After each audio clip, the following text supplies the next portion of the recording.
Welcome back, and let's review another book. Today, this time, we've got Sir Walter Scott's Ivanhoe, which I'd say is the Odyssey of medieval England. Alright, let's get started. From the first page, it'll let you know that there are, at this time, a load of different problems with the state of England right now, if you even can call it that. It's been 130 years since William the Conqueror took his Norman armies across the English Channel from Normandy, which is in present day France. They speak French, and they beat the Saxons, who had control of England at the time, at the Battle of Hastings in 1066. And it's been about, yes, as I said, 130 years. And the divisions between the conquering Normans and the native, well, they're more native than the Normans are. I mean, they took over England from the Britons after the fall of the Roman Empire. But anyway, the divisions between the Normans and the Saxons haven't been healed. In fact, they might have even gotten worse through over a century of feudal oppression and top-down rule. And we are the French. We rule over you. And hey, what, mate? I don't know, man. Alright, I can be a little silly. You gotta be prepared for that. But anyway, that's not our only problem. Um, Not only the racism between these two groups, the animosity, we've also got a bit of an interregnum. King Richard, the Lionheart, you might have heard of him. He's been gone from England to the Holy Land for the Crusades, and as bold as this is, he's taken away his best knights and gone all the way over there, and he hasn't come back. In fact, he was imprisoned by the Duke of Austria for about 2 years until his ransom was paid. He didn't quite make friends over there. He was a very bold, brash, and aggressive king. But everyone who was with him was very loyal to him. They loved him, and they knew he was a strong king. But in the meantime, we've got his brother, Prince John, who is not half as powerful as a monarch. He doesn't unite the Normans and the Saxons like Richard does under this force of charisma. And instead, he's a bit of a spoiled brat. Instead, he's a bit of a hedonist, a bit licentious. You'll see pretty much right away how that shows up. Yeah. So we got a bit of an interregnum, and that's got to be fixed. How are we going to fix that? Well, we'll see. Now, that's just the mere setting of the book. What is it that makes it great? Now, as I've described so far, this is a very rich setting, and when you first look at this cover, do you know that? Do you know it all? You know it has anything to do with the Crusades? Not really. I didn't even know what Ivanhoe is. Is it a person? Is it a place? Ivanhoe, that's kind of a strange name. But you think, oh, this is a story about knights. That's great. I like knights. Knights are cool. But do you know it has anything to do with the Crusades? Do you know it has anything to do with Richard Lionheart, with King John? And what other stories have to do at that time? You've got Robin Hood, too. You get to meet Robin Hood and the Merry Men, his Merry Men, in fact. And how do we get there? How do we know that it's going to be such a wonderful setting? That's all handled in this book. Now, it's very good at being immersive. The level of detail within the historical context is something Sir Walter Scott is very well known for, and I'm looking forward to reading more of his stuff.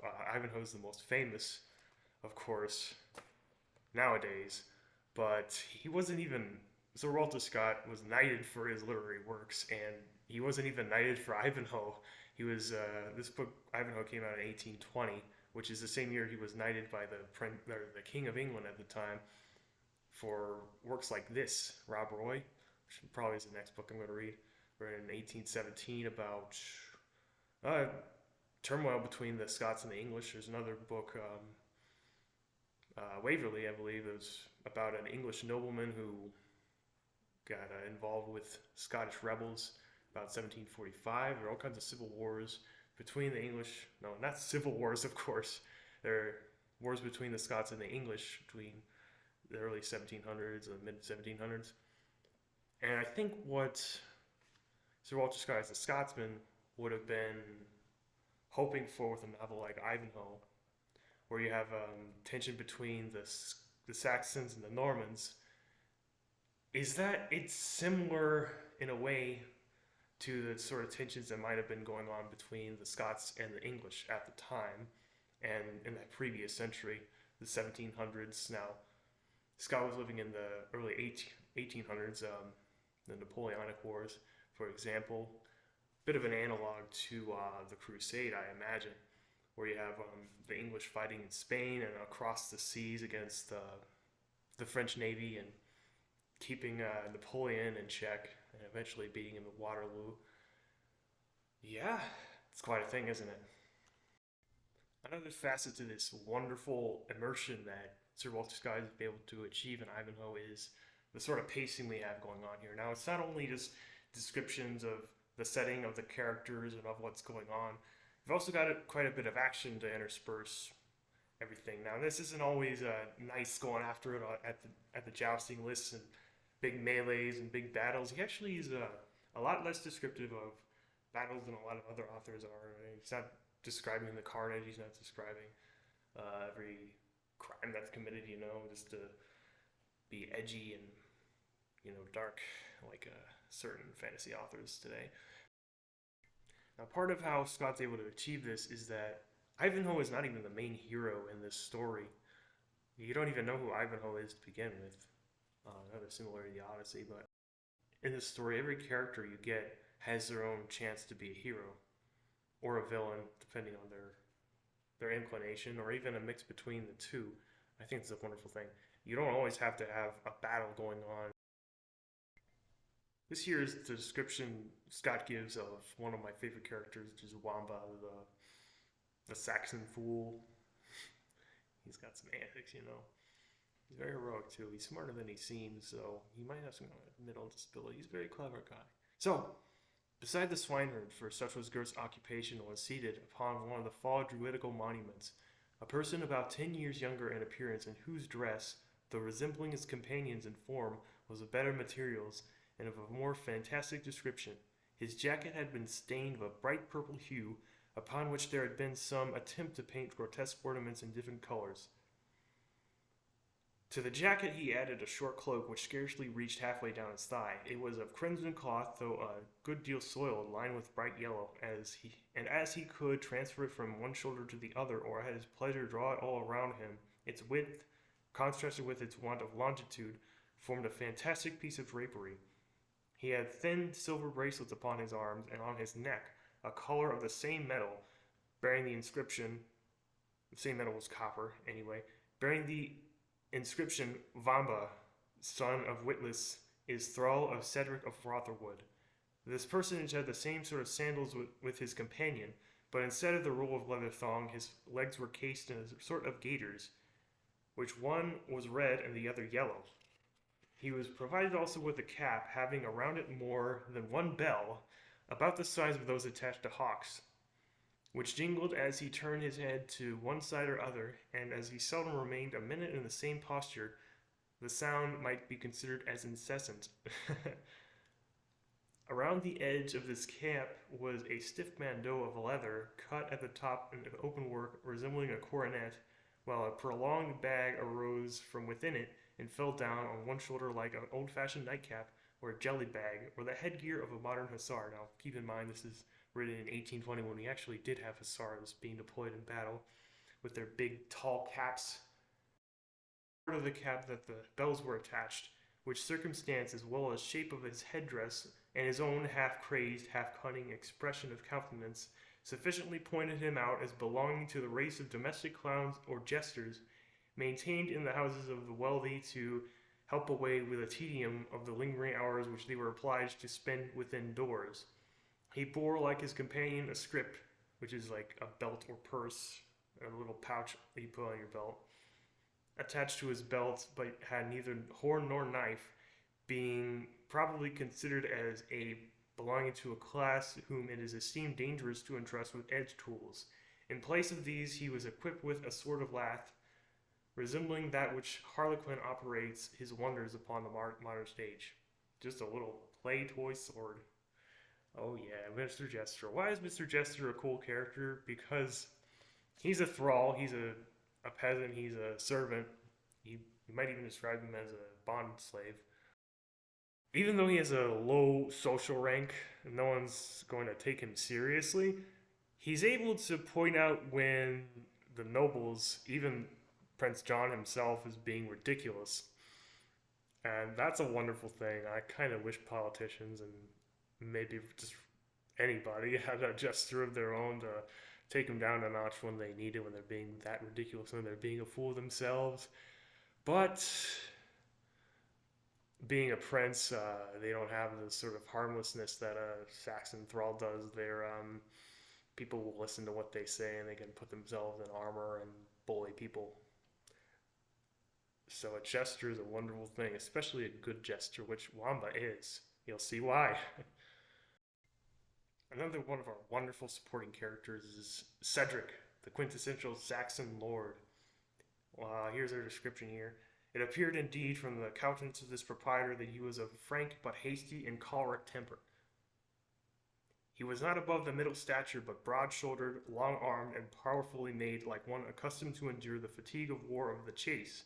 His face was broad, with large blue eyes, open and frank features, fine teeth, and a well-formed head, altogether expressive of that sort of good humor which often lodges with a sudden and hasty temper. Pride and jealousy there was in his eye, for his life had been spent in asserting rights which were constantly liable to invasion, and the prompt, fiery, and resolute disposition of a man who had been kept constantly on the alert by the circumstances of his situation. His long yellow hair was equally divided on the top of his head and upon his brow, and combed down on each side to the length of his shoulders. It had but little tendency to gray, although Cedric was approaching his 60th year. In this description, you can see how he's felt being a Saxon noble in the world of the Norman court. By the end of the book, we're able to get the same sort of meaning in the large scale of England itself as we are in the lives and actions of each of the characters who, despite their standing in society, despite their ethnicity, despite their gender as well, they're able to realize heroism or villainy within the scope of their personal circumstances. And how does this happen? Through good leadership, for one, that we have our Odyssey complete, whatever that means. All right, you're going to find out. We're going to do this through the idea of England, that we're all united as a single nation under a good leader, and we're able to do this under the flag of Christendom instead of being Saxon pagans, instead of being corrupt Norman priests, that we all believe in the same thing, that we're willing to go to a crusade for, and also through the knightly chivalry code, that you treat your enemies with respect, that you treat women with respect, that you treat people with common decency, that you follow the commandments. And though you're stronger as a knight and you have greater capabilities in battle, that you treat people with the same respect and with a sense of justice that is natural. You aren't accusing a woman of witchcraft for healing people, things like that. Now, it's an ongoing process, and I think the fact that most of Sir Walter Scott's novels were written in about the 1700s. He's always writing what you would call today historical fiction, but it's getting closer and closer to the times, or to his times. And he might have seen Ivanhoe as a bit of a starting point. This is happening in England, and might have to do with something to do with his own day. That's an ongoing process. It always is. You need heroes to chase away the villains, however they manifest. Whether it's, that tyrant King George across the sea, taxing us unjustly, treating us like second-class citizens, even though we're Englishmen, trying to take away our arms so we can't defend ourselves against his taxes. There's always a need for knights such as Ivanhoe, such as, I can't speak French, but the slothful knights, such as Cedric, who was heroic in his own way, such as Wamba, heroic in his own way, Gurth, are Eumaeus the swineherd here, such as Rebecca, the woman who heals men who've been hurt in battle despite risking the charge of witchcraft. I think I made a good case of why this is a wonderful novel, Ivanhoe. Good old Ivanhoe and Sir Walter Scott. It's not a long read, so I made it in a week. You can see if you can beat me there. All right. That's, I'd say it's good, light. No, maybe not lighthearted at times, because there's some serious peril that goes down here.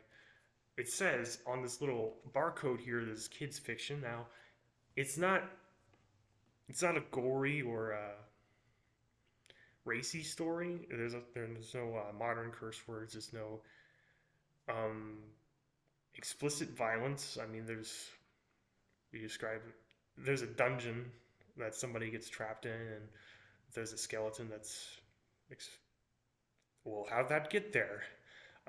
Your imagination can fill in the blanks, but your imagination has to fill in the blanks. So I'd be comfortable giving this book to, say, a 10-year-old.